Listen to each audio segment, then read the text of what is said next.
everyone, and a huge welcome to you all. Now, before we get stuck in and get started, as this is an online webinar, I like to just get the technical stuff right and make sure that this is working. So if you can hear me and you're on the chat, if you could just say, yep, sound's okay, audio's okay, vision's okay, that everything's good, I'd really appreciate that. So we've got people from all over on the masterclass tonight. We've got someone from the Surf Coast, Victoria. Monique is from Yass. I don't know where Yass is. Hello, yes. We've got Emma from Airlie Beach. We've got Sarah from Adelaide. We've got Kate from New Zealand across the water there. A few people from Adelaide and Adelaide Hills. We've got Alana from Brisbane. Hello. A few clients I can see here. Hello, Kate in Darwin. Hello, Marion. Hello, Emma. And yes, Emma, I will definitely answer that question. Short answer is yes. And we have Kerry from Toowoomba. Maria from the Sunshine Coast, Meg, Tamia from Brisbane, Lisa, Rosa, Julie, Susan. It's so wonderful to be with you all this evening. So, as with anything technologically based, if the internet goes weird, I'm still going to be here, right? So hang tight, it'll get going again. But my hope and prayer to the internet gods is that we will have a smooth run this evening. So I'm so excited to share this with you this evening because gut health is something that I've been talking about for about 20 years. Actually, it's something that I'm super passionate about. And tonight, what my hope when I'm doing a masterclass, an event, speaking, my podcast, whatever it is, I know that each and every one of you will take at least one thing that you can use from this masterclass, one thing that you can use to move forward, to make a shift, to make a change, to move towards your goal of, I'm guessing, better gut health.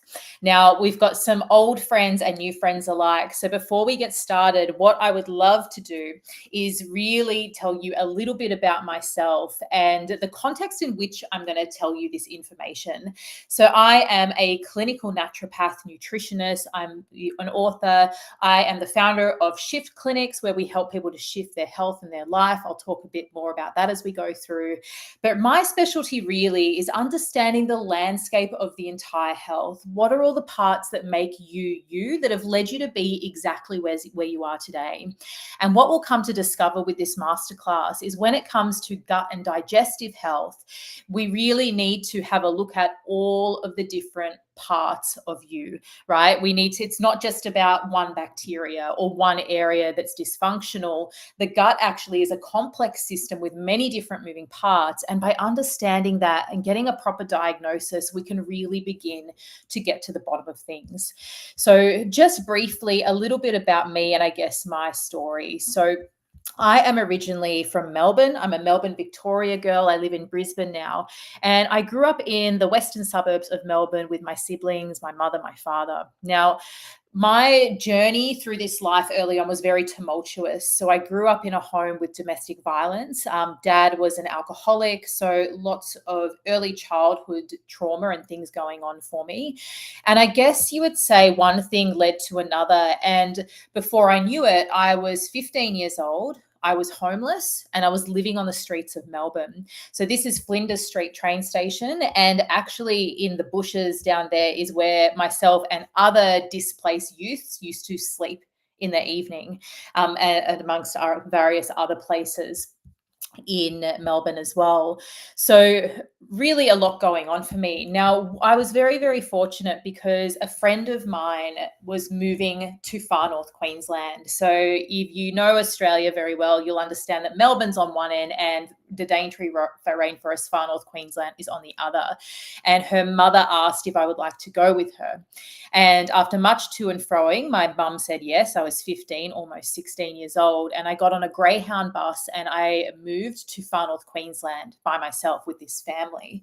And it was here that really my healing journey began, both by being immersed in nature in a different environment, but also, I guess, as you go along, it's the people that you meet and you get exposed to. So my naturopathic career really, I believe, happened because I met this couple, Robbie and Jenny. Now, Robbie considered himself a bit of a pirate. He was about this tall.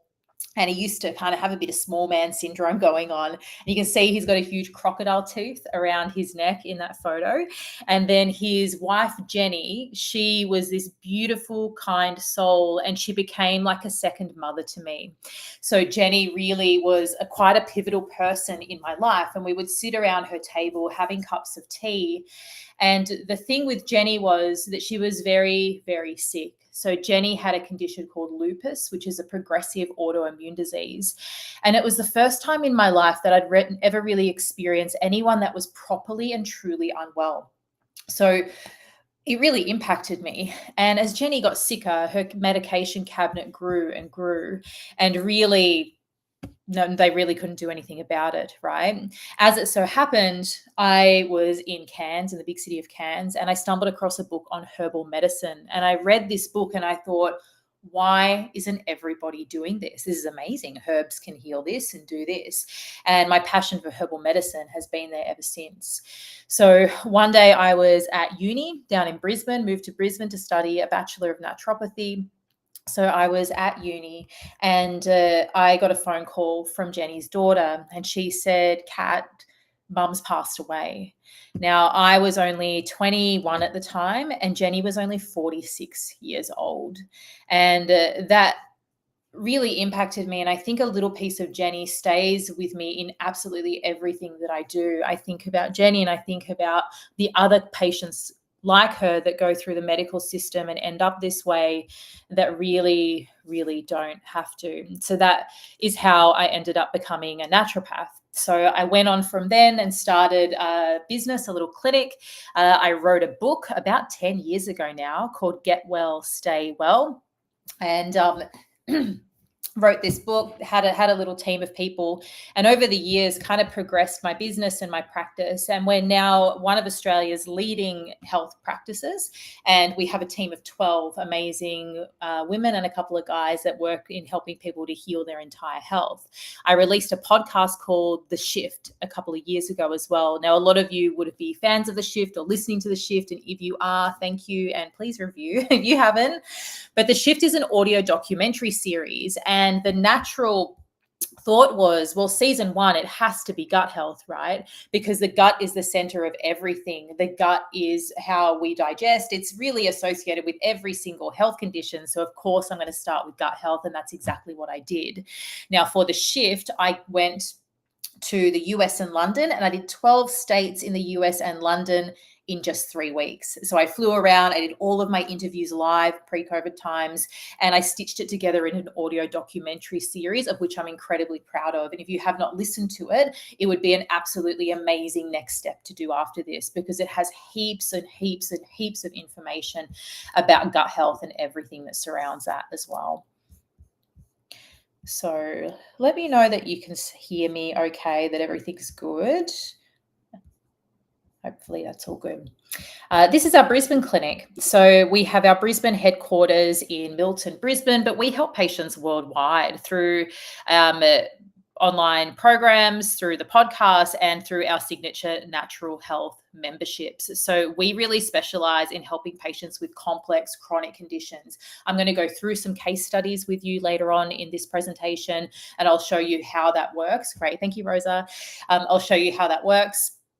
So I want you to really understand that there's a different way of healing if you haven't experienced this before, and it's incredibly effective and infective. Effective.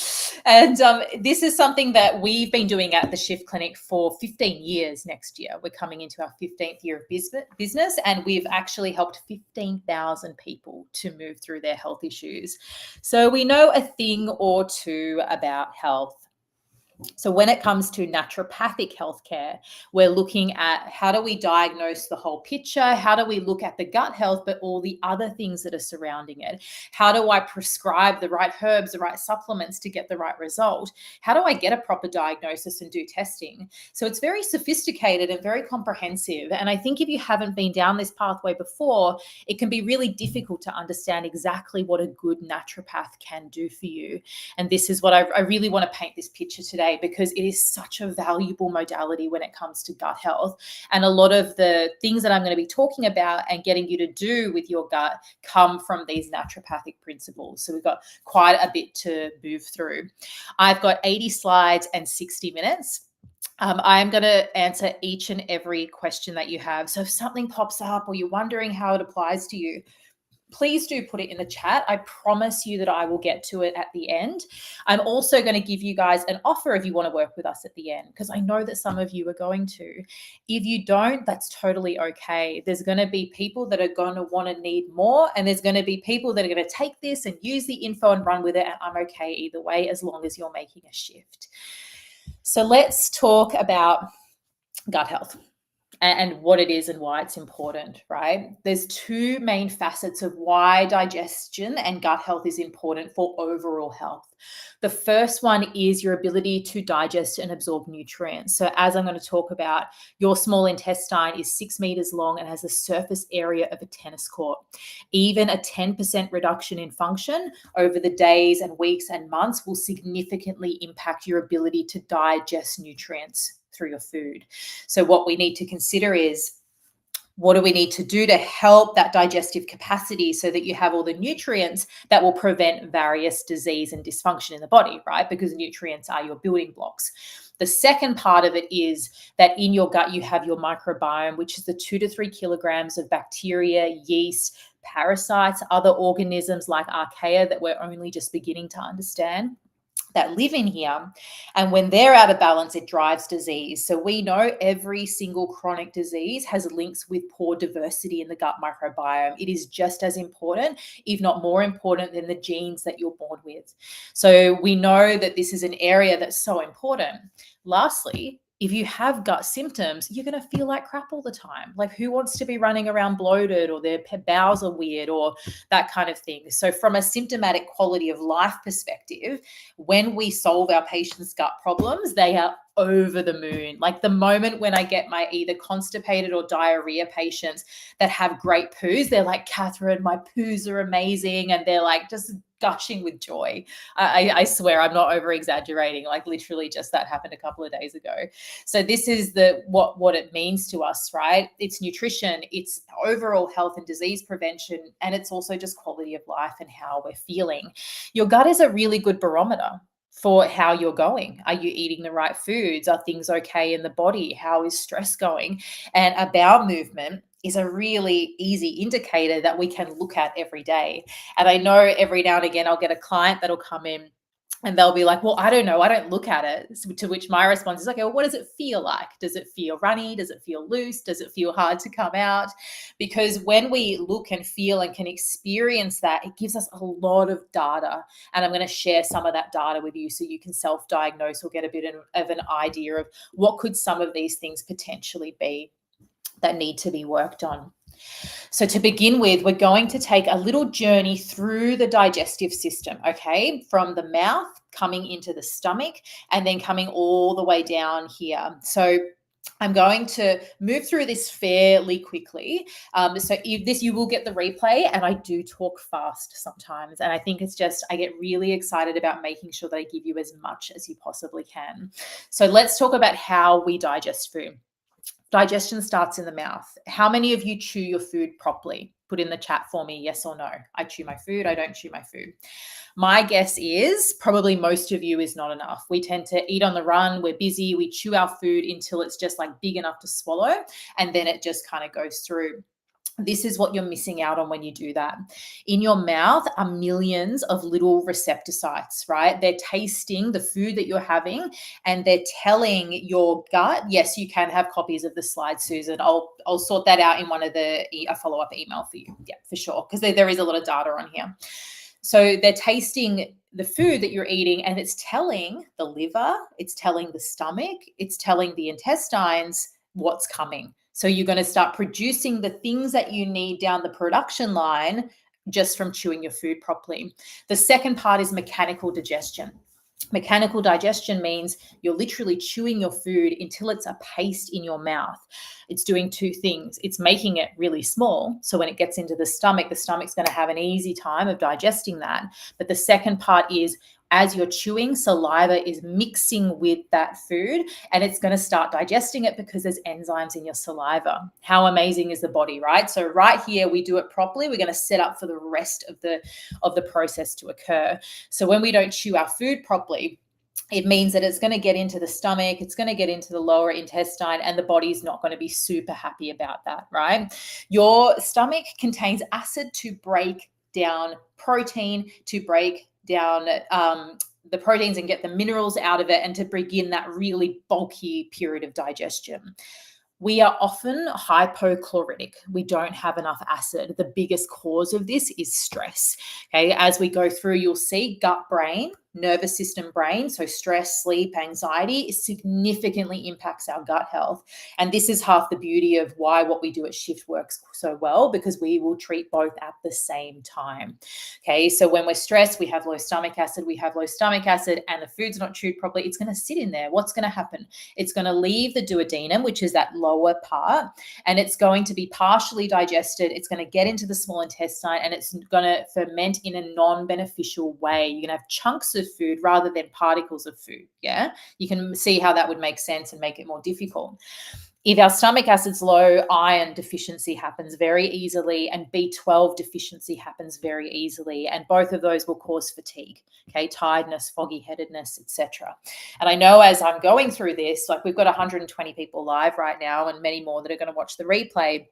I know that some of you will be going, oh, that's me. I'm brain fog. I'm this. And this is what I'm wanting you to do. Okay. We want to start lighting up your neurology and getting you to join some of the dots of what's going on for you. Because to myself and our other naturopaths at Shift, none of this is complicated. Right? We can see when a person's going on. We just need the right data and diagnosis. Symptoms will tell us one thing, and stool testing and other testing will tell us another. And I'm going to go through some examples of that as we go through. So if the stomach's not working properly, we're going to have issues with maldigestion straight up. Okay. And if the stomach acid's not there, we may be more likely to get Helicobacter pylori. I'll talk about that later. And we don't have acid, and we could be more prone to things like SIBO. Stuff like that, which I'll also talk about.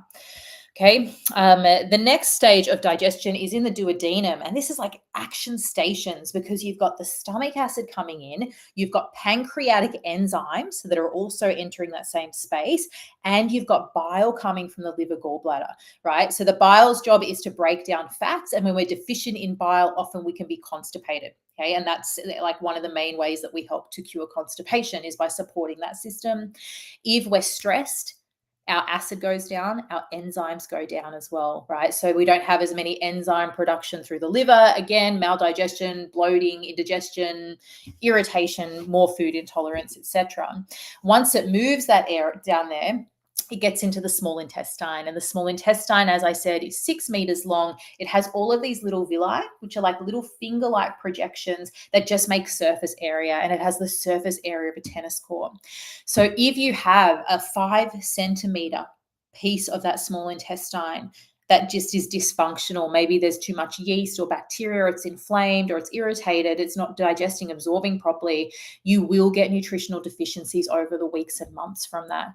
Okay, so it is definitely something that we need to have a look at, is intestinal health overall.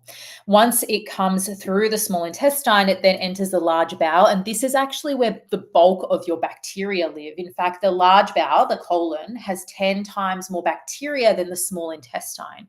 Quite impressive, right? The small intestine still has bacteria, just not as much abundance. So when the colon is dysfunctional, we have issues with producing vitamin K. Vitamin K, there's some massive research on benefits for that right now. But it also, this is where really we have dysbiosis going on. And dysbiosis just means that the bacterial imbalance is out of whack. We'll talk about that when we get to the microbiome. So you can see that any dysfunction at any area of that is going to cause problems for you down the line, isn't it? Because if you don't have enough stomach acid, then it's going to impact digestion and microbes, and it's a complete and working system. Then if you think a little bit more holistically about the landscape, we need to look at stress, don't we? Because if we're stressed, we're not going to digest properly, right? When we're in stress, we're in fight or flight. The opposite of fight or fight or fight or flee is feeding and fornicating, or rest and digest. Okay, we can't rest and digest when we're in flight or fight all the time. So without addressing the high cortisol, the stress, the sleep, the anxiety, you're not going to have a good time healing your gut. And I see this happening all the time. People take like Happy Gut or whatever kind of fad gut supplement there is, but they're not addressing the root cause, which is often their stress. Okay, so we need to really think about that.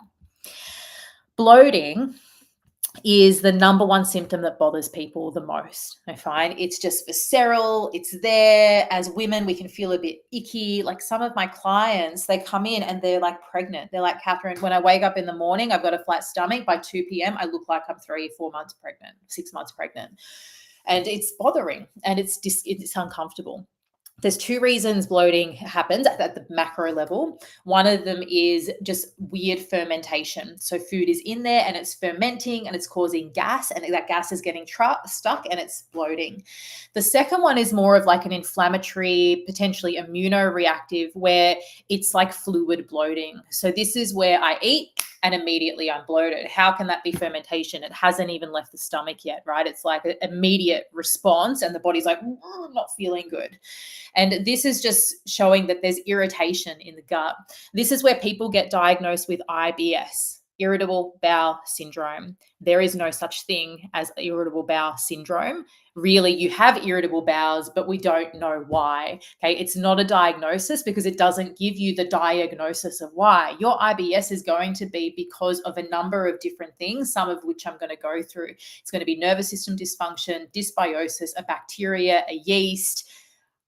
There's a reason why you have IBS, okay? So we don't want to treat your IBS. We want to cure the reason why your bowels are irritated in the first place, which is absolutely possible. So when we look at bloating, definitely I want to do a stool test for any of these issues to see what the microbes are doing. But also I definitely want to look at start up regulating digestion. You know, one of the things that I'll often get people to start is apple cider vinegar, you know, basics, but tried and tested and can be really beneficial. I don't prescribe enzymes a lot, okay, which is weird, right? Because it's such a naturopathic thing to take enzymes or hydrochloric acid. And sometimes I do, especially my SIBO patients, but I don't do it a lot because we have herbs and other ways to increase your own enzymes, your own acid, and that's what we want to do.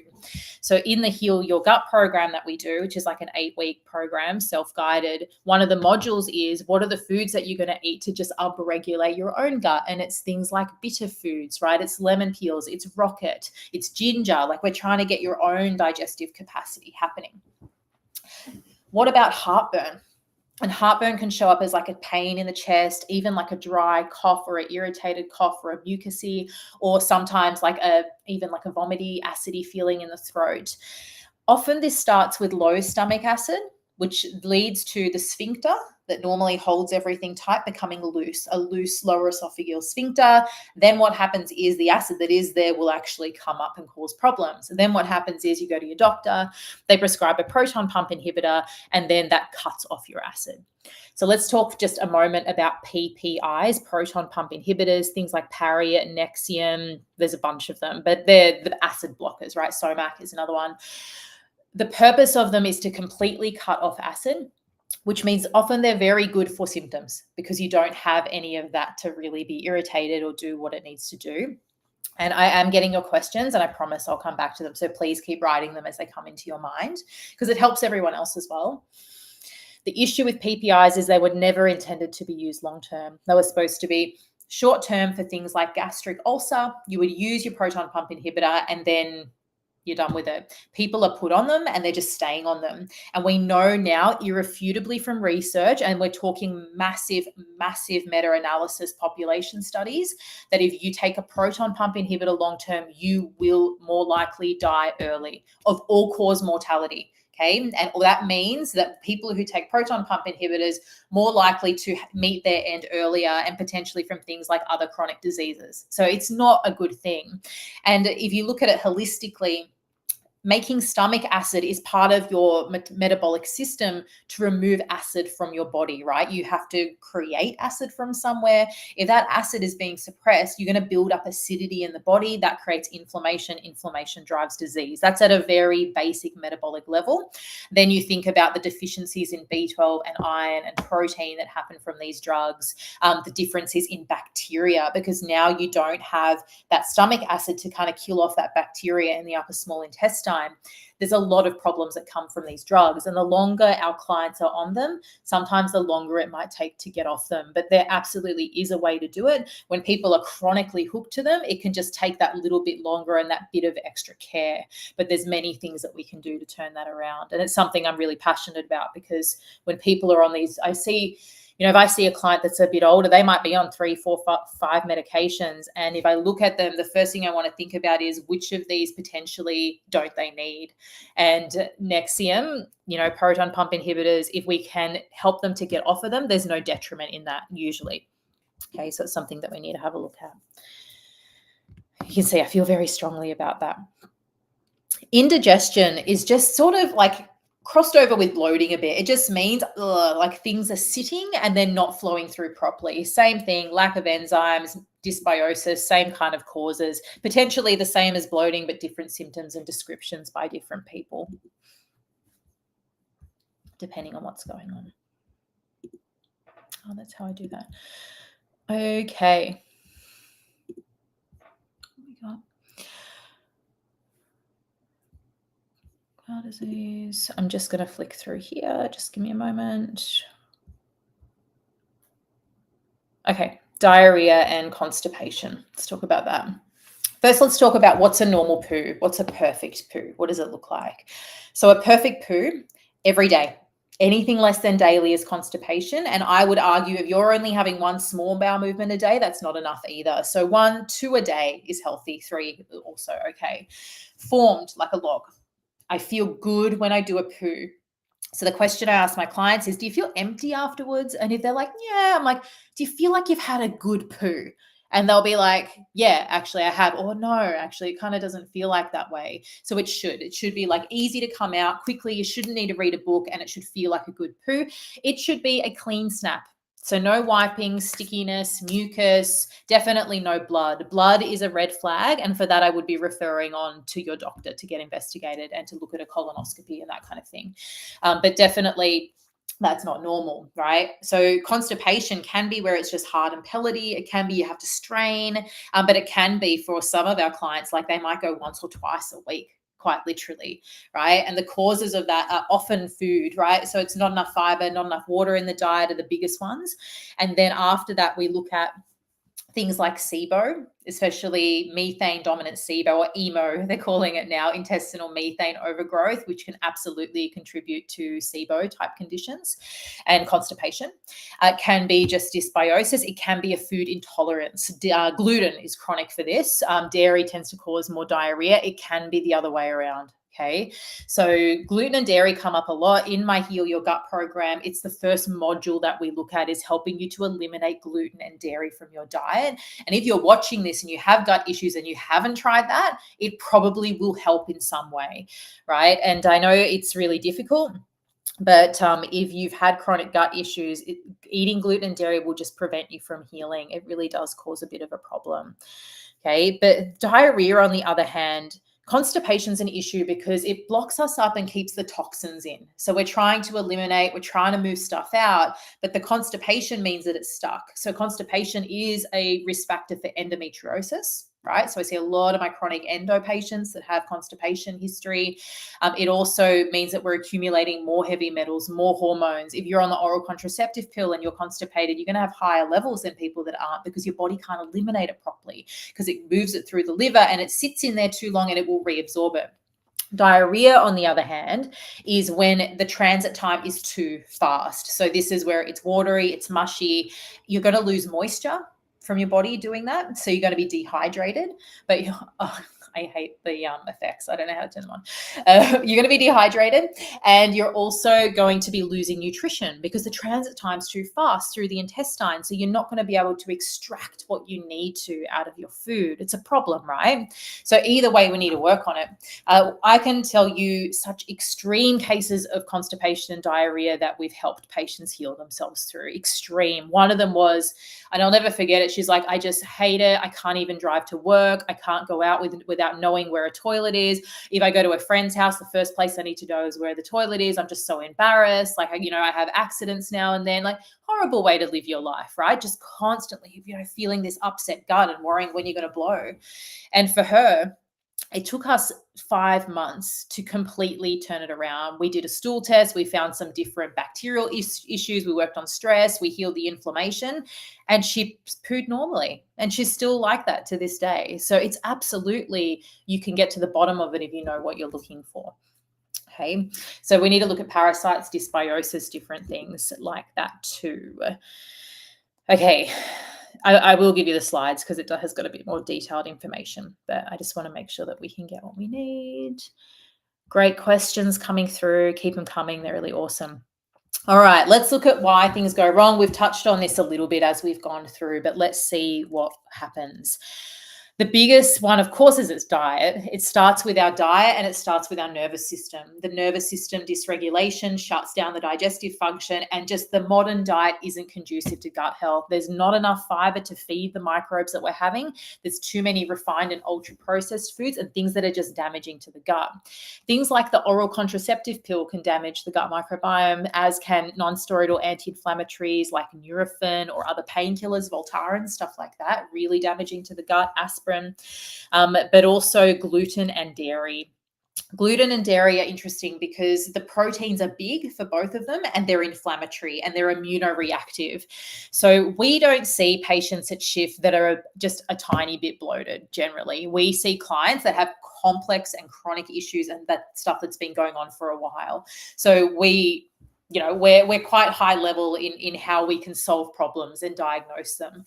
And I will tell you, it's so rare that I wouldn't just be eliminating gluten and dairy from someone's diet unless there was a specialist reason why not, because it makes such a difference to their healing and it just makes things accelerate really quickly. Could be other food intolerances. Food intolerances can be a bit weird because sometimes it's the fiber, not the components of the food, right? Because if the bacteria is wrong, you eat the food, it's fermenting it in a weird way, and that's what's causing the bloating and the issues. And that's absolutely the case with things like SIBO, small intestinal bacterial overgrowth. So food intolerance, it's usually there's allergy and there's intolerance. Allergy is when we have an immunological reaction. So you might eat the food and it's immediate. You're getting a rash, you're getting a migraine, you're getting a headache, you're getting fatigued. That's normally an allergic response. Food intolerance is usually local. So it's causing bloating, diarrhea, constipation, issues at that local level. And when we eliminate it, we don't feel so bad. We start feeling better, right? So the onions and garlic kind of come up there because they're high in fructose oligosaccharides, which are normally amazing for your gut. If you don't react to them, they're a really good gut healing food because of that particular fiber. But if you have SIBO or Klebsiella overgrowth, then it's going to cause problems for you. So this is where you can start to see we're getting into these specifics a little bit more. Okay, what is the specific thing for me and how does that work? Looking at sugar. If we have too much sugar in the diet, we have fungal overgrowth. We have fungal overgrowth that crowds out the other bacteria in the gut because it's a balance. And then we need to have a look at other irritants too. Are we using things like dishwashing liquids or dishwashing powders, which are my pet hate? Those really toxic ones you put in the dishwasher, they can really impact stuff as well. So IBS I spoke about, it's a diagnostic dumping ground, we call it. It's a diagnosis of exclusion. 1 in 5 Australians have IBS. 1 in 5 Australians, most of them don't actually even have a diagnosis or a pathway forward, right? So this is what we want to do is we want to go, right, well, why is this happening? IBS-D, diarrhea, IBS-C, constipation. You have constipation, diarrhea, irritable bowels. Let's find out why. I talked about this gut-brain connection. It's actually a two-way street. So stress will definitely shut down the gut and impact gut. And when your microbes are exposed to cortisol long-term, it can actually damage them and cause problems. But when your microbes are used to chronic and unrelenting stress hormones, guess what they'll do? They'll ask for more, and they'll send signals to the brain, to the adrenals, to all the different organs involved to say, let's stay in stress. So we end up with this chronic vicious cycle where the microbes want you to be stressed. I don't know, that sounds weird, but it's the reality. And they don't have brains, but that's the signals they're sending out for their survival. And then the gut's dysfunctional because of stress. So we absolutely have to look at all of the different areas. Cool. Great questions. Kate is one of our patients at Shift. But Kate, we have a dishwashing powder at Shift, a Kin one that I love. It's really good and it's clean. But even like the Eco Store one's okay. I just find the Kin's more effective and it's cheaper. These natural ones, like often it's cheaper than the ones at Woolies and stuff. Okay, moving through. Inflammatory bowel disease or IBD, this is where things are a bit more serious. This is where you will need to be under the care of a gastroenterologist to get the colonoscopy, and if it's bad enough, to potentially be on medication. This is not something you want to mess with. So especially if there's bleeding going on, if you're at the level where there's pain, bleeding, cramping, you have to be under the care of a gastroenterologist.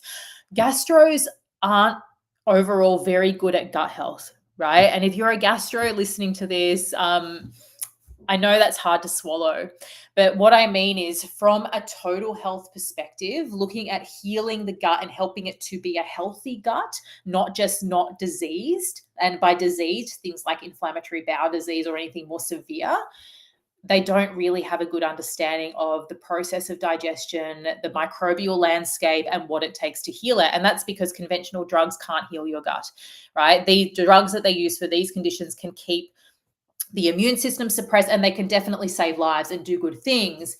But if you're bloated and you have IBS, there's nothing your doctor can do for you. Their toolkit is surgery, proton pump inhibitors to cut off acid, antidiarrheals, which are not great long-term, laxatives. That's about it. Maybe they'll put you on an antidepressant if that might help. That's really kind of all you've got going on. So if someone's IBD, we will definitely look at the microbiome, and inflammation and immunity, of course, is a really big part of that. If they're on medications that cause side effects, we can also use things to mitigate the side effects. So for example, if they're on Imuran or one of those really crazy, intense immunosuppressives, we might be able to support their immune system and their white blood cell production to stop it from tanking, and then they're getting sick all the time, right? So this is where the medicine's very pliable. We can use it for all different ways and different things. But IBD is definitely something we work with at Shift, and it's something that we work with alongside the gastro. So dishwashing powder, Susan, Kin, it's called. So it's called Kin, and we sell it at Shift if you need some. So I spoke about the microbiome. It's 2 to 3 kilograms of yeast, bacteria, stuff that's in there. And the way I want you to think about your microbiome is like this. Okay. I want you to imagine there's a rainforest, and in the rainforest, you've got big, tall trees growing up. You've got trees that have fallen, smaller shrubs that are taking hold. You've got trees that have fallen and they're covered in moss, and there's leaf litter and there's insects. And then at the top of the rainforest, you have a canopy. Okay. So that's an ecosystem within itself.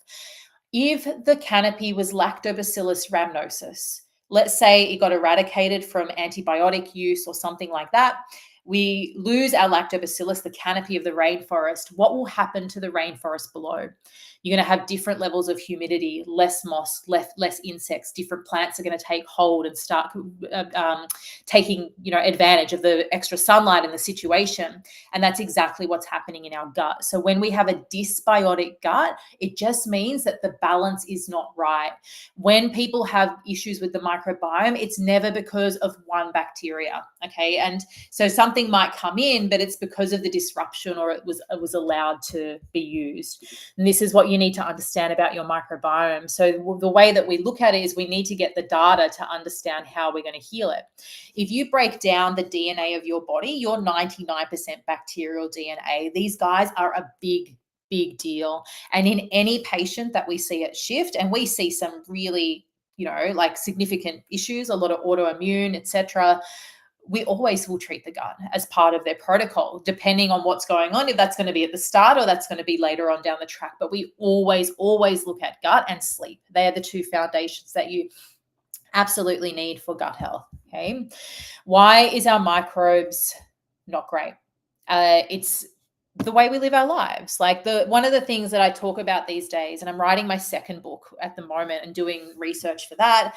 And, if you want to put it really basically, as humans, we've messed up. We've absolutely messed up, right? We've put the wrong dietary inputs.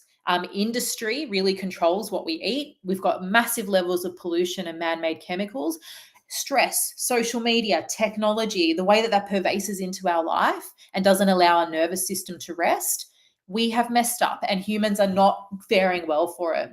So you inherit your microbiome from your mother largely through the vaginal canal. So if you're cesarean, there's one step gone, right?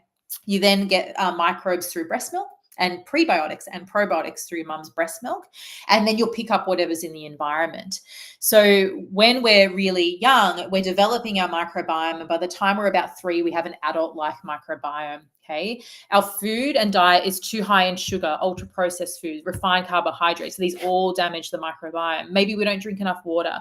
Maybe we're on medications. One of the things I ask my clients, especially if they're allergy immune gut, is what happened when you're a kid? Did you have tonsillitis? Did you have ear infections? Have you had urinary tract infections before, which has led to high levels of antibiotic use? Have you ever had a major surgery or an accident or dental work where you're on antibiotics? So every single round of antibiotics has the ability to damage our gut microbes. And when you look at research from kiddos, sometimes their microbes will bounce back and sometimes they won't. And, when you have repeated use, it can only do so much, this body of ours. And this is why our gut health is stuffed. And this is why, as naturopaths now, we're seeing much more complex and chronic issues, much more SIBO, much more just difficult to treat dysbiosis than before. Just like takes longer and you need more than before. Okay, so what do we need to help it? We need fiber, we need probiotic, prebiotic foods, we need to cut out all the things that are damaging it. So all of these dietary things, if you want to like a do-it-yourself version, we go through this in our Heal Your Gut program, 8 weeks. Okay, so you can buy that as a standalone, but we've got a little offer at the end of this as well that includes it. So we just want to think about alcohol and that's impact on the gut microbiome as well, sugar, processed foods, etc., etc. Kate, how do you introduce good microbes that you may be missing? Is it just through whole foods and a variety of foods? If you're missing the microbes, they may not be replaceable. Okay. When we do, I'll show you actually what I mean in a moment, because when we do stool testing, it can help. You can see here I talk about fermented foods, like eating 2 different fermented foods every day just to get different microbes. The microbes we consume largely don't live inside of our gut, but they come in and they change things and they help our own microbes. Okay, it's a bit interesting. But probiotics don't live and survive in your gut long term, but they do change things. And the type of probiotic you use is really important. So sometimes people's doctor, they might go, hey, just take a probiotic. So someone's just taking a probiotic because it looks good. Oh, that's got a lot of strains. But each of those strains has research on specifically what it's doing. And you want to know, okay, am I allergy? Am I depression? Am I low stomach?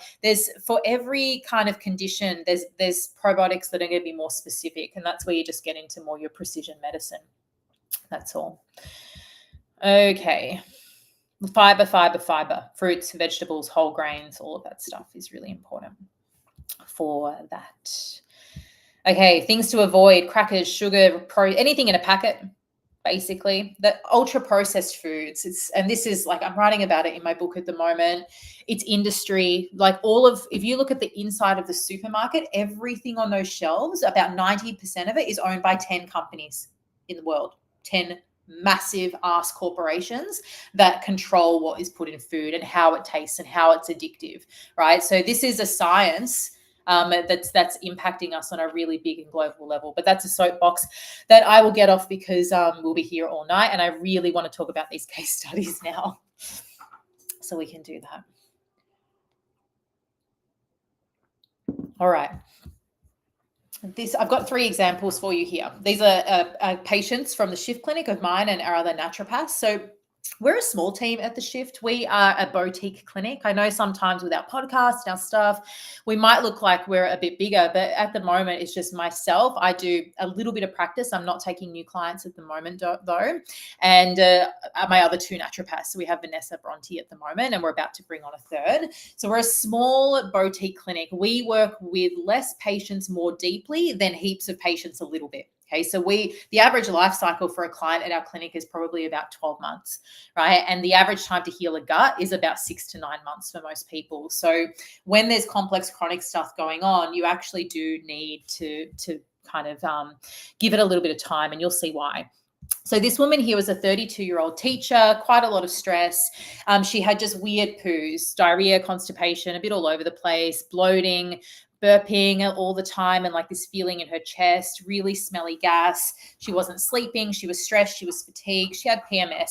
And she also had a history of laxative abuse and also like gut infections, so contaminated water and things like that. And that is important to note because when we see that, I think, do they have SIBO? Okay, because it's one of the major risk factors for SIBO. So let me bring this up on the big screen so you can see it. But this is a SIBO test. So we at Shift use a lab called SIBO Doctor just because it's more accurate. There's a few other cheaper ones. To do a basic test like this, it's $195.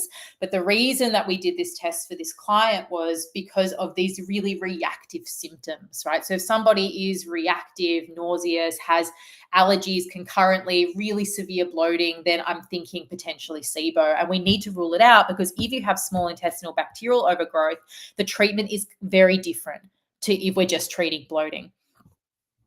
Okay, so this is a SIBO test. So with SIBO, we look at methane, and then we look at hydrogen. Okay, and this is just a standard lactulose SIBO test. Now, as you can probably see, it should not look like this. And this one is an extreme example, and I wanted to pick this out to show you. But for this client, once this gets into like just past her upper small intestine, the levels shoot up. And this is caused by the bacteria eating the agent that you do the SIBO test with and fermenting it in a really quick way. So when you do this test, it's a breath test. You'll take a solution and you're actually breathing at intervals. And then what happens is, you get these results that look like this, where it's actually measuring the amount of gas that's being secreted, which tells you how is it being fermented as it's moving through. So it's interesting, right? What it doesn't tell us is the specific species, but it can give us an idea of the type of species. So for example, with methane dominant SIBO or EMO, intestinal methane overgrowth, constipation is very, very common, right? So what we look at, all right, if you started at 3, anything above that, like by count of 10 is diagnostic of SIBO. So she goes from 3, 21, 25, 35, very high, very, very high levels of fermentation, right? So this tells us 2 things. A, we need to change what we're doing treatment-wise, because when you have this hydrogen-dominant SIBO, like the standard SIBO, we need to significantly restrict fiber and what's feeding it. And we would do what's called a SIBO biphasic diet, which can be very restrictive. And we don't want to do that diet unless we have to. So this is why we diagnose SIBO. For this particular patient, she did that diet. She also did a little bit of what we call the elemental diet, which is like a liquid diet that's fiber-free and just nutritional for severe SIBO like this. And she did that for a good 3-6 months. 3 months more intense and then 6 months less. And her symptoms significantly improved. She felt a lot better, was going really well, spaced out. So when people initially see us, they're coming quite often, maybe every 2 to 3 to 4 weeks. But by then she was on like 1 in 8 week appointments. Then she went on a big holiday to Europe and ate all the foods and did all the different things. And then when she came back, her symptoms were flared. SIBO has a very high recurrence rate. So we might get a client to where they're completely symptom-free, but there's that tendency for it to go back to that way over time, particularly if their diet goes down the drain too far. So we did a retest on this client, which you have to with SIBO. You have to retest, see how it's going. And you can see here, like, look, you've still got this going on here. This is post-holiday as well for her. It might look worse, but in fact, what's happening is, see here how it's lower down in the front end. It means that the overgrowth of bacteria is moving further down, which is a good thing, right? Because eventually it can ferment here. This is the large bowel, that's fine.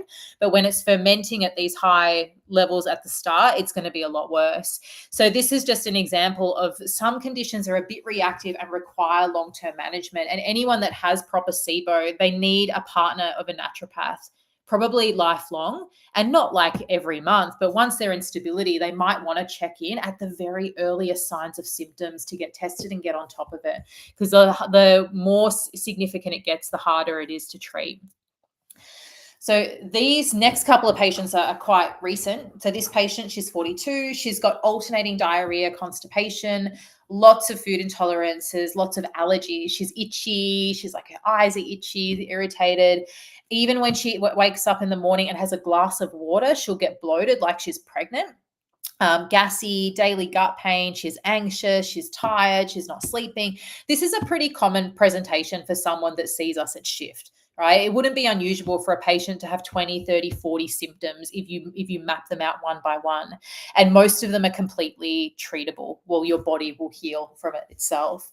So of course, for this client, we're like, let's actually do some testing and see what is going on. And this is one of the tests that we do pretty routinely. So this is a complete microbiome mapping. There's a couple of different labs that we use for this. This one is through a lab called Naturopath. So it's ordered through practitioner. No, your GP can't order it. And yes, it's a little bit expensive. So this test is about between $400 and $500, depending on what we're looking at. And we can't heal the microbiome until we have the data. Right? I can make an assumption. I can think, okay, well, they've been on antibiotics and, they haven't been eating the greatest. Probably they're going to have dysbiosis. How am I going to know what's going on in that 2 to 3 kilograms unless I look at this? So this is where it gets cool. So the first section, short chain fatty acids, these are the things that the gut is creating from bacteria, right? So it's like fuel for the gut, fuel for the body. And it can, when it's low and has problems, it can show us certain things. These functional markers tell me more if there's deep dysfunction. So if calprotectin's high, that's inflammation. If that's high, I'm referring to a GP usually to get a colonoscopy. If pancreatic elastase is really low, it can show pancreatic insufficiency, which can be a real issue as well. Secretory IgA is like the immune system of the gut. And when secretory IgA is low, it means that our immunity in the gut is a bit shot. So for this particular client with all of her allergies, all of her food reactivity, one of the things that secretory IgA does when it sees something that when the gut sees something that it perceives as danger, let's say a food or a bacteria or something, secretory IgA will like make mucus and try and calm the area down. This patient does not have that ability because her secretory IgA is just so low. Zonulin shows us like how leaky the gut is, how much intestinal permeability. This patient's got relatively high levels of zonulin. And then there's some other markers there as well. So we start getting data. Okay. So I know, all right, we need to work on gut immunity. What works for secretory IgA? Okay. I know I need to use vitamin A, SB. We need to use zinc. Like there's different nutrients that are going to come in and what we're going to help with that. And we're at 7:55 and there's lots of questions. I'm going to stay as long as you guys need, just so you know. But we're probably another like 10 minutes to the end of this. And then I'm going to answer your questions just in case anyone's like, gotta go. So next we're looking at the bacteria that should be in the gut, but we don't want too much of it. And with this particular patient, it's not too bad. You can see like there's a little bit of streptococcus, bit of Klebsiella there, but everything's in the green, everything's okay. The next patient, not so much. I'll show you a different example. Candida, there's a tiny little bit of candida showing up there, but not enough that I would probably address it aggressively. But this next bit is where the business end is. So this is your cornerstone species and the flora that should be in relative abundance, right? They should be there. They're disease preventative and they're helping to support health. Bifidobacteria, low. Lactobacilli, low, right? Anything in the red is low. Anything that says DL means it's not detected in this sample. Some people will not have detectable levels of certain bacteria. Okay, that can be pretty normal. But certainly when we start working on these, after 3-6 months, they begin to come up and thrive. And we can do that by using specific probiotics, but also prebiotics. Okay, so we know, for example, if someone has low bifido, then I'm probably going to use PHGG in most cases, unless there's some irritation, then it can be a bit dodgy. But I know that if I can get that into them, it's going to help to grow bifidobacteria. Yeah. So I hope you follow. So you can see from our minds, our naturopathic minds, we're like, all right, where are all the pieces of the picture? What's going on for this person? What do I need to do? And how are we going to plan out this journey for success? If you've had really intense gut problems for a really long time, it can actually be something that can be a bit rocky when we start with. So if you've had gut issues for like 10 years and you're really food reactive and there's SIBO and bacterial issues, sometimes we'll treat you and it can be rocky. And this is where we need to baby you through it. And this is why at Shift, with the memberships that we do, we have unlimited check-ins. We're talking to people on the phone. We're making sure they're okay. If they're getting reactive, we're adjusting their treatment on the day, not 2 weeks later when we see them. So we want to just keep moving in a positive direction, ultimately, is what I'm trying to say. So let's have a look at this client's SIBO result. Okay, so I ordered her a lactulose, the standard one. It's $195. Normally, this is all we'll need to do. And Vanessa is our other naturopath. She's my offsider. She's like the SIBO guru. So if you're feeling SIBO, book in with Vanessa. She's phenomenal. But she saw this because we do a bit of co-managing of patients, particularly because I'm so busy. So they're seeing Vanessa a little bit and Bronte. And she saw this and she was like, I'm not really sure. I'm not convinced. Let's go and do the glucose test, which is like just another different compound. And this one is definitely positive. So I'm showing you this because you can see it's not as huge as the other one. Remember the other one, you had the really big spikes. This one, if you looked at it, you'd probably think it wasn't. But anything above 10 for methane, this black line, is a positive test result, SIBO-wise, or EMO-wise, should I say, intestinal methane overgrowth. So this client actually, right from the get-go, her bacteria, her methane-producing bacteria are really fermenting that. And she did tend towards constipation, right? This changed the trajectory of treatment. And if Vanessa didn't go, let's order that other test just to be sure, we probably wouldn't be addressing this. And sometimes with SIBO, especially, there's definitely certain herbs, nutrients, and even probiotics that will set people off. So often slippery elm, which is normally really calming, will set off a SIBO person. So this is where, when you have high level bacterial issues, it can be really difficult to treat them on your own. And I'm not saying that because I just want your business. I'm saying that because there's complexity in there. And sometimes even with us holding your hand, it can be a bit rocky to get where you need to go. The difference is we know when to push and when to pull back and when to try new things. And our toolbox is greater.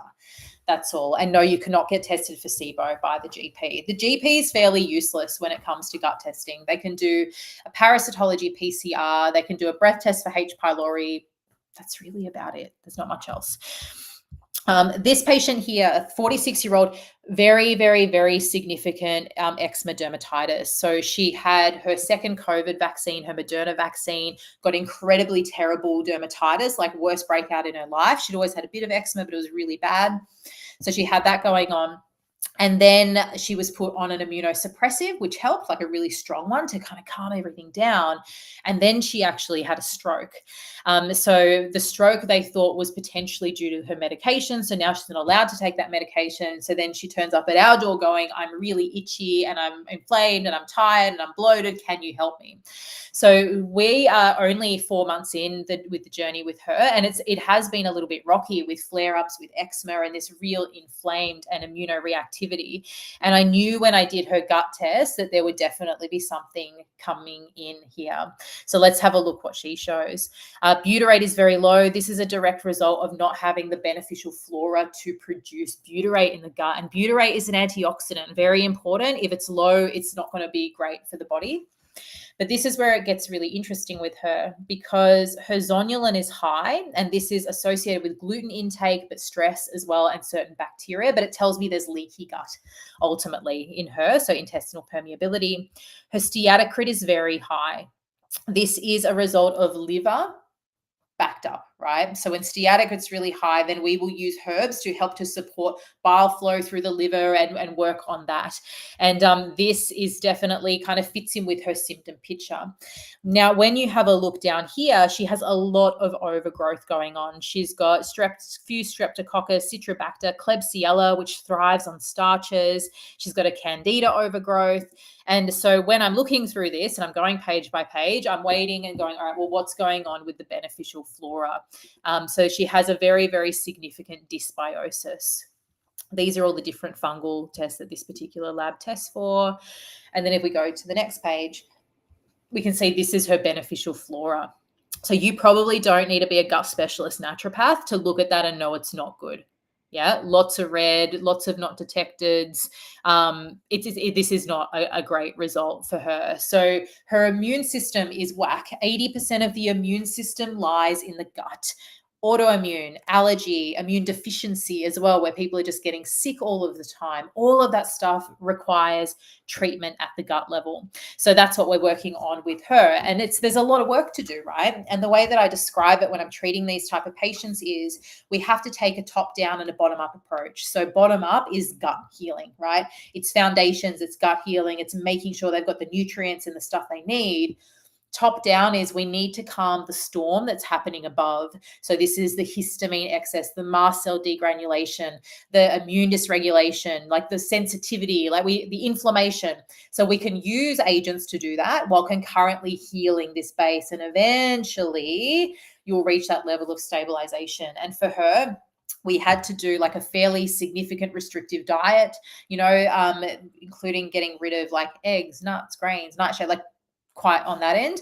I don't do that for most of my gut patients. Normally I'll start with gluten, dairy, sugar, and then we'll go from there. But you can see there's complexity in this, right? But she's doing quite well from a nervous system perspective. Her sleep's better already. Her anxiety's calming down. The skin's now finally starting to calm down. So we're getting there. But for her, it's going to be a 2-year journey, right? And this is where I think sometimes that we overestimate what the body can get done in a short period of time, that we're like, you'll see someone and you're paying hundreds of dollars. You're like, I just want my problem fixed. But we need to understand that to get to where we were, it's taken quite a while, but you will underestimate what you can get done in a longer period of time. There's a lot that you can do to heal. Okay, H. pylori, very, very briefly, it has a bit of a different treatment again because it's a very virulent bacteria. It can be resistant to antibiotics and sometimes herbs. So we've had a lot of conversation with this, both in the clinics. We've had a few clients lately, but also in my mentorship group that I do for other naturopaths about how to treat it. It's just coming up. But it is something that you do need to not just take a few herbs. Like it's like an 8-week process of pretty high dose antimicrobials, supporting the immune systems, using different nutrients that we've shown that have helped to eradicate the levels. There's a lot to be done with that. But you definitely don't want to do triple therapy if that's your only option. And that's what they do at the doctors. It wipes out your gut flora. Intestinal permeability is associated with things like immune problems, etc. We kind of talked about that. So we'll flick through that because I want to get to your questions. Okay. I will give you guys these slides as well. Okay. Very last thing I want to talk about is just the impact of your emotional landscape and how that impacts your gut. We talked about gut brain. So that makes sense from an anxiety perspective. I'm anxious, I'm stressed, therefore my gut's not working. But we store a lot of emotions in our body. And when there are chronic complex issues, I see this a lot in SIBO. There's a certain personality profile for people that have significant SIBO or significant food intolerances. And I think what happens is because they're so reactive that over time, it's almost like that trust of the body is gone. So every time you put something in your mouth, there's fear, and it actually damages your relationship with your own body. And so we need to look at this landscape of how do we rebuild the relationship with the body, but how can we be aware of what are the emotions that I have that I no longer need? What am I holding on to? Constipation can really be like that, that real holding and that rigidity and that stiffness. What do I need to let go of? And what does this mean in the landscape of everything that's going on? So at Shift, most of the members that we have, they actually see our naturopaths and our emotional wellness team, and they do a membership that includes both, which is phenomenal. So they might do hypnotherapy or kinesiology or breath, whatever they need. So it's just something to consider as part of your landscape. I think it's important. So the next question is, before I go into your questions, is it time for you to fix your gut? Of course, I'm going to have an offering for you. I'm doing a webinar, a masterclass. I have a business that helps people to heal their guts. I'm going to offer you something that's going to be helpful. And what we're looking at for this masterclass is if you do, oh, look at my formatting there. If you do a discovery and diagnosis, which is what we call our initial appointment, it's a 90, let me minimize that now because it's a bit ugly. It's a 90-minute session with one of our naturopaths. It will not be with me. I don't have the capacity for new patients, but my girls are amazing.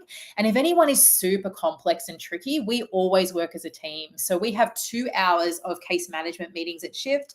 Tuesdays are our whole of team meetings where we have the emotional wellness team, our acupuncturists, all of us together, and we're workshopping clients, Dr. House style, literally.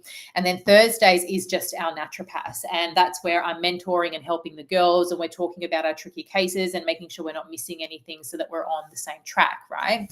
So this 90-minute session is about you understanding, where am I at right now? What do I need to look at? What testing is going to be beneficial, and how much is it going to cost, and how can we go about getting that? And what do I do? What's the low-hanging fruit here? So usually at that initial appointment, we can do an initial prescription that has herbs and dietary advice that will definitely get you started. When things are super reactive, we're definitely going to recommend testing. We could treat you without it. Our herbs and things are actually pretty effective for calming down the gut. But if we miss something, you're going to stop taking them and everything's just going to come back again. So the testing really is pretty important, so that we understand what's going on with your gut and what's happening, right? What I'm offering as part of this masterclass is this session's $260. And if you purchase a discovery and diagnosis in the next 7 days, then obviously appointment availability will be first in, first served. We've got 1,200 people on this webinar, right? So, and not everyone will watch it. Some of you guys will, but it's first in, first serve. So if you're super keen, all I'm saying is buy it and book quickly, but you'll be able to use that over the coming months as well. But there's 2 bonuses. The first one is I'm going to gift you my 8-week Heal Your Gut program. This program has been developed from all the latest science on what you can do dietary-wise to heal your gut. So it helps you to eliminate gluten and dairy. It gives you recipes and it teaches you how to do it and shows you how to make probiotic foods and talks about fiber and talks about stress. It's quite a system of medicine. It's normally valued at $197 and you get that for free. And the second bonus is for anyone that gets the discovery and diagnosis, I'm going to gift you a paper copy, not an ebook, of my book, Get Well, Stay Well, and I'm going to sign that for you as well. So if you would like to take advantage of that, in this webinar room, there's a link below. In the coming days, you're going to be getting links in emails. But we would love to welcome you to the Shift Clinic. We have our Brisbane clinic here where you're welcome to come to if you're local to Southeast Queensland. But we help people worldwide, and virtually naturopathic care works really well. We will take your case. We will order the appropriate testing. We will liaise with your doctors and write doctor's letters and get blood testing done. We will analyze your pathology and what you already have as well. And then we will use all of that to decide where we're going to go next for you. And when we're online, we can post you supplements. So you can see in the background here, we've got 145 like custom herbal medicines, and then a bunch of other really high quality things too. So it's very comprehensive. All I can say is, like, if you're on the fence and you wonder if it's going to work for you, it will definitely work for you. Okay. And I never used to be so hardline, but I've done 20,000 one-on-one appointments with people. I know that the system and methodology that we use to diagnose and treat gut issues works for 99% of people if you do what we tell you to do. Okay. It's super effective. It's just being able to commit and move forward. For some of you, it's going to be out of your budget. I know that people are in different places. In that case, I would recommend maybe doing our Heal Your Gut program, so you can just do that and self-guide yourself through it, and you will get benefit from that. And even cheaper still, you could listen to the Shift podcast, right, which has hours of content about gut healing in there to help you too. So we do really pride ourselves on having something for everybody in there as well. Okay, I think let's go to some questions. So, this is just a little slide about our Google reviews. Let me just make that big. 4.9 stars, 131 Google reviews. We are very, very good at what we do. Okay, that's all I have to say about that. Let's go to questions. All right, I'm going to scroll up to the top so we can kind of hit it from there. So, let me see. Okay, Emma. Is there a natural method to recover from a UTI besides antibiotics? Yes, absolutely. Now, this is the way you want to have a look at it. The gut helps the vaginal microbiome, and the vagina is the guardian of the bladder. So vaginal microbiome stuff and urinary microbiome stuff, which you do have a microbiome and an immune system of the urinary tract, go hand in hand. So if someone's getting recurrent UTIs, first of all, I'm treating it using herbs and different things to strengthen the bladder, etc. But I'm always looking at microbes and gut health, absolutely. If it's like real, what they call like recombinant UTIs, like recurrent, like you're treating it, or maybe like it's showing up and there's issues, we can even do like a urinary microbiome test that's just more comprehensive than what the doctors do as well. So there's lots of different ways that we can look at that. But yeah, certainly if you have recurrent UTIs, you want to get on top of it because you don't want to keep having antibiotics because it's going to lead to long-term chronic health problems in general, right? Which is not a good thing. Definitely not. Okay. So let's see. Ruby, I'm current client working with Bronte. Hi, Ruby. Yeah, special hello and welcome to our current shift members and clients as well. I really appreciate you guys tuning in. Sarah, oh no, hasn't started yet. I hope you got on it. Yes, yes, yes. Okay. Susan, if I chew my food properly, will that improve my iron absorption? Yes. Not directly, but indirectly, because you're going to eat the food and then the stomach's going to have time to respond and start getting ready for what you need. But better still, doing apple cider vinegar, lemon juice, things like that to stimulate digestive system will help you absorb your iron as well. Lisa, I'm 52, 3 years post hysterectomy. I now suffer severe gastric reflux and have been told I have IBS, which means they don't know what's wrong with you. I also am anaphylactic to prawns, intolerant to dairy, wheat, strawberries, and bananas. So this is that real like gut immune picture. Allergies are on the rise, quite steeply so. So when we look at allergic disease, both mild allergy, but also things like anaphylactic allergy, they are steeply, steeply on the increase. And this is definitely because of our gut health, right? So what we would look at, Lisa, for you is we want to have a look at, well, why is a reflux occurring? So we can use herbs that will help to balance that. If you've been told you have IBS, then we want to do a stool test. So I think someone asked down further, but the cost of a stool test is between $400 and $500. SIBO testing's about $200, right? But it's pretty important, you know. And if you can't, every now and again we'll get a patient like they're just so budgeted and they can't do it, then we will remove gluten, dairy, sugar really strictly and do a little bit of general gut stuff. And often that will improve symptoms. And then maybe down the track you can do it. But, you know, I'd recommend it if stuff's been going on for a while. So anyone that's anaphylactic to things, like we will note that down. There's only 2 things in our dispensary that contain seafood. So we don't prescribe those, obviously. But yeah, we want to just help the gut to work better, to be less reactive, and just to heal too. I think too often when we've had like longer term food intolerances, it can sometimes like just lead to chronic inflammation. And so even when we're not eating the food, it's like not healed. Celiac's a good example of that. When people have celiac disease, they'll get rid of the gluten, which is the main problem, but sometimes the damage is still there and still causing problems. So we need to consider that as well. House Conspiracy has asked, what do you think about enemas? I've heard of water with bicarb and also coffee enemas. I think enemas is like the other end of the line. I feel like doing a coffee enema when you haven't addressed the microbiome, you haven't done a stool test, you haven't done those, it's like what's the point of it? Like what is the, why are we doing it? I recommend enemas as part of a cleanse program. So I'm putting someone on a detox or a juice cleanse, etc., as part of that. But as a day-to-day, I just don't feel like for most people it's a good health intervention unless you get all the other stuff right. What can I do to help improve iron absorption? Iron's something I talk about a lot. I do a lot of TikToks about it because people just have a really poor understanding of what's happening. We need to think about this, right? Do you eat red meat regularly? If you do and you're still low in iron, what's going on with gut health. Okay, so we need to improve stomach acid. We need to get you digesting properly. If that's still the case, is it that there's heavy bleeding? Do we need to address that for women? What's going on with iron from that perspective? But often chronic iron issues are just because of gut. We at Shift, I will often refer to our kinesiologist for that as well, Chiller, because sometimes it's like a brain integration thing. It doesn't understand that there's enough iron on a really basic sense. So if it's a chronic issue, we just want to find the cause, like what's actually going on. Wisedale. Hi, my question relates to treating anxiety and in particular the cycle between feeling anxious about IBS and then causing IBS. Would that be Shift's focus in treating this? Yeah, definitely. There's a few things, right? Yes, you're anxious when you're eating, but a lot of people can be anxious when they're eating and not get bloated and symptoms. Okay, that's absolutely true.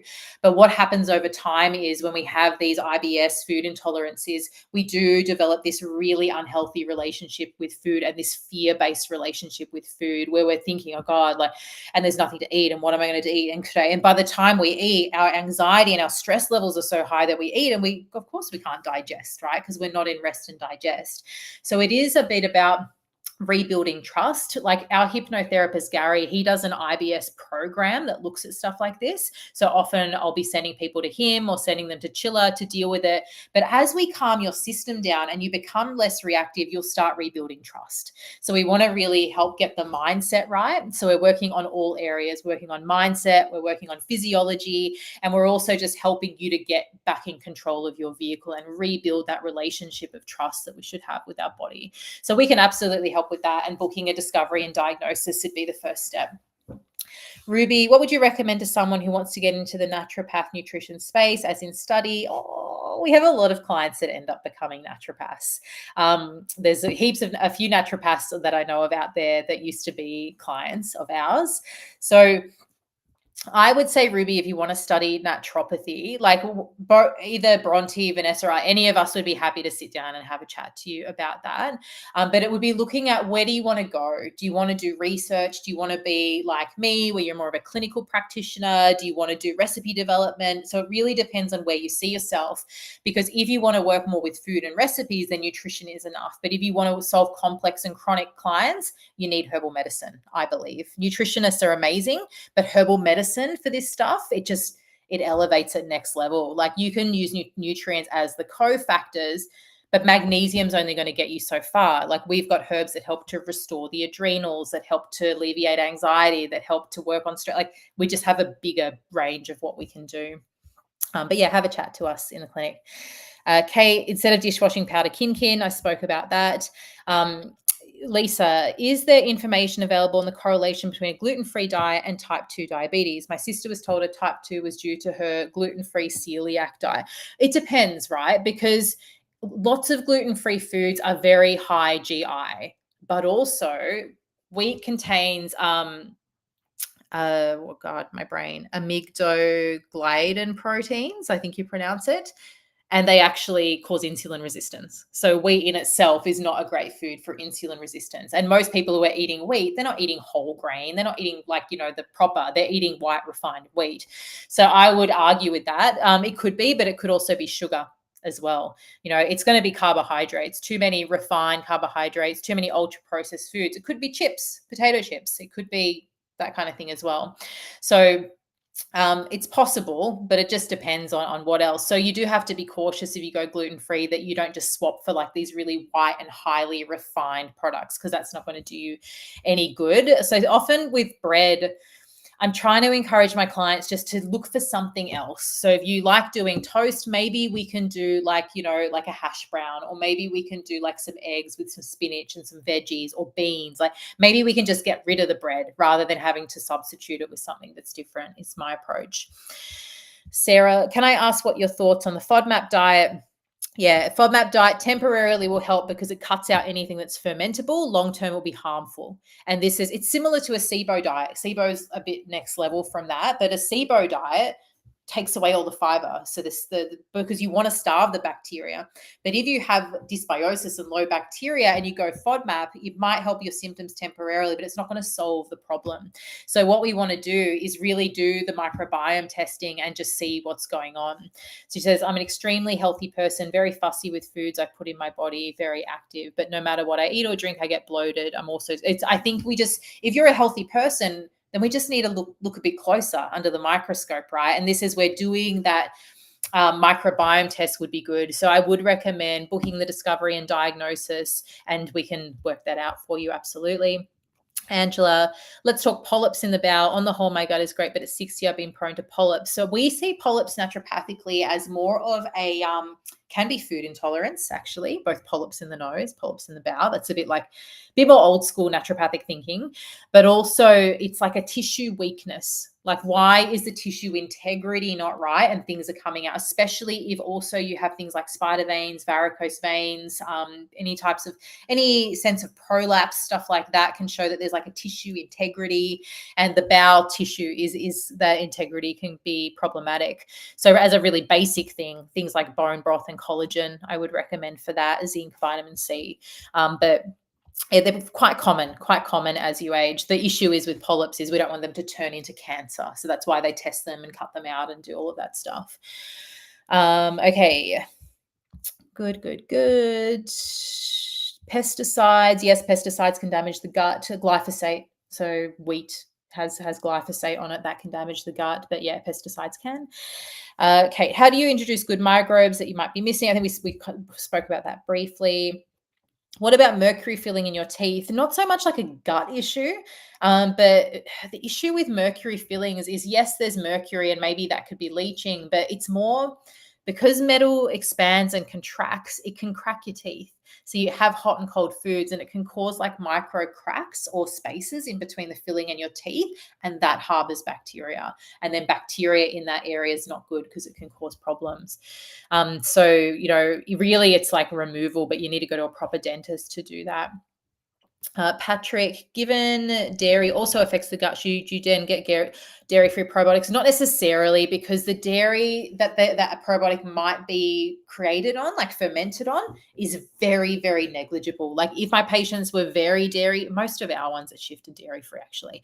But if I had to give them a probiotic that had traces of dairy, if they were allergic, I wouldn't. But if I thought they were intolerant, it probably wouldn't make a difference. Some naturopaths say to avoid grains like the paleo diet. What's your thought?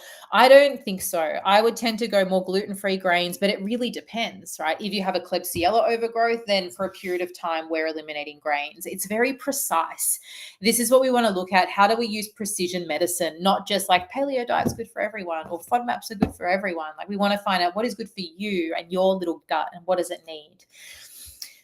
Susan, stick to the outside of the supermarket. Yes, I like that. Kate, if my microbiome is damaged, maybe from antibiotics, could that potentially not be fixed at all? It could potentially not go back to how it was. Probable, yeah. So if you've had antibiotics routinely, then there's a chance it's not going to bounce back to where it was. There's a good chance it's not going to go back to pre-antibiotic levels.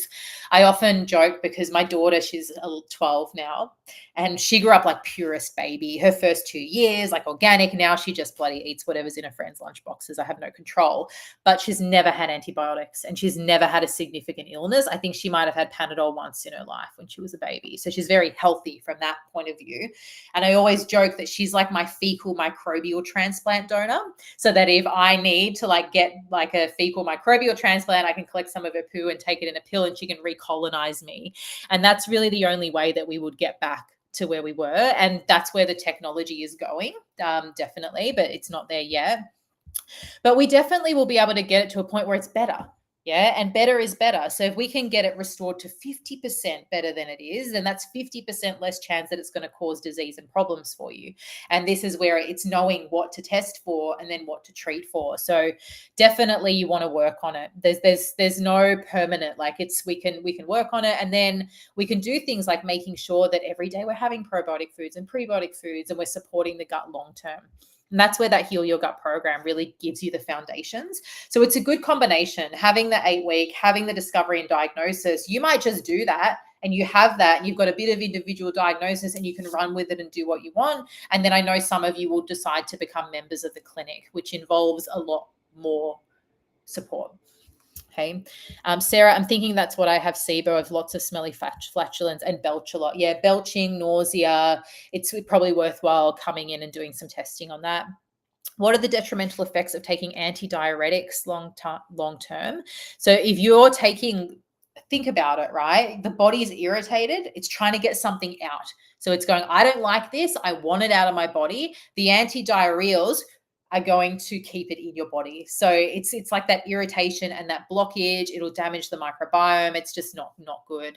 Likewise, laxatives on the other side, they will make your bowel lazy over time. So then when you stop taking them, now the peristalsis doesn't happen. You can get rebound constipation, even worse. So we treat a lot of clients that have had like long-term laxative abuse, and it's like a process of retraining the bowel and getting everything happening. And it takes a while, but we get there for sure. Okay, Jenny, I'm interested in healing my microbiome, but react to fermented foods with joint issues. Yeah, and this is where we just want to get precise about it. We have a lot of clients like that. So if you're reacting to fermented foods, it could mean histamines. So it could mean that actually it's a mast cell histamine response. And we can work with that, absolutely, by working on the gut and using natural antihistamines and stuff like that. But that's just next level of healing. Jenny, we can help with that. Renee, could you do a talk training session on explaining how to read your microbiome mapping test? That's really like, if you're a practitioner, that's something that I do in my patient mastery course for practitioners, because it's not something that you could just test. Like, yeah, if you don't have an understanding of the pathophysiology, like that baseline, it's not something that you could. But what I've told you, these basics, that's sort of what it is, right? So if you go back and replay that, I've kind of outlined how that works. If there's not enough beneficial, it's more than what do we use for treatment? What's the individual intervention that's then going to be useful? Because I know that there's a lot of labs out there like Microbia and these different microbiome tests. And what I find is people get them and they go, oh, that's interesting. And then they can't do anything with the results, right? We need to be able to interpret them and actually use them.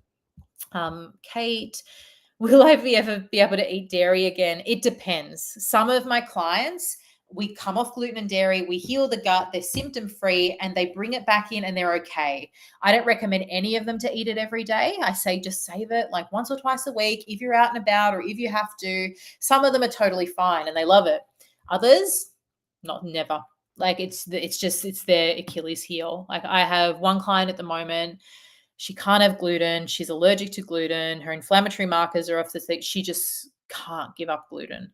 It's been a really long time. So she just keeps going into cycles where now she's back to eating gluten and now she's inflamed and now she's back to eating and now she's inflamed. So for her, we're trying to work on mindset, hypnotherapy, shifting that so that she can just make better choices for herself. But if you're lucky, you heal the gut and then you can have a bit of gluten and dairy.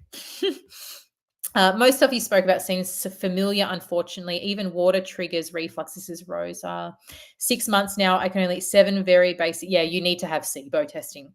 At worst, my daughter is 4 years old and also have many of the symptoms. So I'd say, Rosa, come in, get yourself sorted out. Kids are easier to treat than adults. And our kids, we don't do memberships for kids. We see them session to session. They don't need as many medicines. If we can get our stuff into them, kids respond much more quickly, and your daughter inherited your microbiome, right? And if you had a cesarean, even less so. So this has probably been going on now, even potentially even with your mother, it started. So we need to break the cycle. So come in, get it sorted out. Sarah, thought as much. Have been to the doctors a few times for my gut problems. They're not being helpful. Yeah, they don't know. They don't understand it. They don't have any effective medicine. So you can't blame them. They're just the wrong people. We're the right people. Rosa, what's the cost of microbiome testing? So yeah, as I said, $400 to $500, and SIBO testing is another couple of hundred. So it's a little bit. How to diagnose vagus nerve dysfunction? You can't diagnose it. You make an assumption that it is because it's involved in everything related to nervous system, gut, brain. So if you're stressed, if you're under, it's worthwhile working on that stuff. And that's like nervous system regulation. Some of the herbs that we use help with that. It's anything just to bring the nervous system back down. Susan, do you think constipation could also be an issue mentally? Yes, 100%. I can. Holding on, not wanting to let go. Had a client like that recently, very rigid in her beliefs, and we had to break that apart. Okay, Nicole's testing, I think I've covered pretty well. Yeah, Rosa, I'm reading your stuff. If you can come in, we'll be able to help you. Vanessa is who you want to book in with, because she's like the real SIBO specialist. And Bronte's amazing as well, don't get me wrong. But if you feel like SIBO's resonating, then Vanessa's good for that. I have bloating. What does this sound like? Yep. Yeah, sounds like SIBO, Rosa. Okay, what would you recommend if I just can't be bothered with all the work I need to put in to fix my gut like it's in the too hard basket? I love your honesty. You know what? Like, then you need to decide if you want to live with it. You need to decide. If you can't be bothered doing the work, then you need to decide if you're okay feeling like this for the rest of your life. Simple as that. And there's many different ways to be right. You don't have to become a patient of ours and do our thing, but nothing changes if nothing changes. And if you don't want to do the work to do it for you, my question would be, if we want to kind of get honest, is like, why don't you love yourself enough to do that for your body? What's stopping you? What's the payoff of when someone's doing something they know they shouldn't and it's damaging for them and they won't make a change? That is self-harm. It's no different from getting out a knife and cutting ourselves. So why do we do this as humans? Right now, it's a part of its knowledge, like getting empowered. There's other options, but if you know that if you make a change and you're going to get better and you choose not to, you really need to examine why. And that comes with non-judgment and love, because I know that it's hard, and we work a lot on the mindset, emotional component. I'm also a master NLP practitioner. I do some hypnosis with my clients. So I'm going to those realms, and our team goes to those realms all the time. But it's complex, right? It's not just about taking a pill or stopping dairy. It's about looking at the whole landscape. Oh my God, so many questions, which is great. The first podcast, I would start with episode 1, season 1 of The Shift. Let me put a little link in the chat here for you. This one here, you can look at that. That's where I would start, episode 1, season 1, which starts with the gut health journey and then takes you on it. Okay. Oh God, there's so many questions. Oh my God. All right. I'm going to answer them. Don't worry. Okay. Chewing. What about a smoothie? Yeah. If you're doing smoothies all the time, you might need to think about chewing the smoothie a little bit, right? And just doing that action just to support it through. Apple cider vinegar is 20 mils, just in about 100 mils of water. If you have reflux, sometimes it will trigger with apple cider vinegar. So you just got to be careful of that. That's just, finding out what works for you. Does the gut microbiome test do it for SIBO? They're 2 separate tests. Sometimes I won't do SIBO. I don't do it for everybody unless I feel like they're ticking the boxes. I'll go straight to microbiome. And if that gives me the answers I need, then we'll go with that. I say maybe 30% of my clients I'm doing SIBO testing with. The rest is just microbiome. Kate says, thanks for your help. Highly recommend anyone thinking of seeking help from Shift do it. Huge help to me. Thank you, Kate. Lisa, thank you for your answers to my questions. I'll await the follow-up email. Good night. Is Parex helpful for gut health? That is something you'll need to see a practitioner about, not on its own, because it's just going to strip your good bacteria without putting anything else in. Yes, Movicol can also cause laxative abuse. Thanks for answering that. I've had the microbiome. Yes, we can. Depends on the level, right? Because one of them is just the microbia. Some of it's just bacteria. The others but we can interpret them, but it might not be as comprehensive as the one I showed you, but definitely from the microbe perspective, we can interpret it for sure. Angela, lots of inflammation in my body. I have heaps of joint and muscle injuries, which I gave out down to hormones. So it could be like perimenopausal stuff, but we deal with that kind of stuff every single day.